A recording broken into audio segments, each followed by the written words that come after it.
I'm sure you know people who compulsively blame others for their mistakes and poor decisions. If they screw up at work, it's because their boss is out to get them. If they flunk a test, it's because their professor is a lousy teacher. If they verbally abuse you, it's because you made them do it. If they have a drinking problem, it's because you were a bad parent. Blame-o-holism is similar to any problematic compulsive behavior. Thus, just as alcoholics drink to self-medicate their pain, blame-o-holics blame to avoid dealing with their pain. Of course, nearly all addicts and alcoholics are blame-o-holics, but many blame-o-holics are not substance abusers. So where does blame-o-holism come from? Well, it's one of many ineffective strategies people might learn, usually in childhood or adolescence, as they struggle to deal with significant emotional pain. But why do they continue using such strategies if they don't work? Well, it's because they do offer some immediate relief, but in the long run they only create more pain.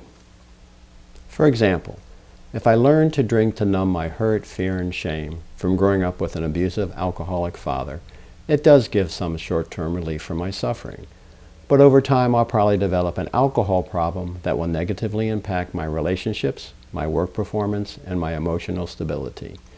In a similar fashion, if I become a blame-o-holic and constantly point the finger at others as a way to push away my pain, it may give some short-term relief, but over time the chronic blaming will only increase my suffering, and here's why.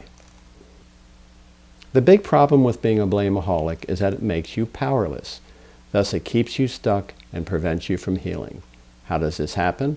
Well, as long as I'm blaming you for my failures and mistakes, then the only way I can feel better is if you change, which I have no control of. Hence, by blaming you, I make myself powerless. Now, I'm not saying that blaming others is never deserved. For example, if my father physically abused me as a child, he is to blame for the damage he caused me. But if I wait around for him to change and make amends, then I'm tying my health and healing to something I can't control. Thus, I must admit powerlessness over changing my abusive dad and empower myself to heal my own wounds. I must stop being a victim and become a survivor so I can heal myself and then become a thriver. If you found this video helpful, please click the thumbs up button. And if you want to hear more from me, then subscribe to my channel, Counselor Carl. I will be publishing a new video every other weekend.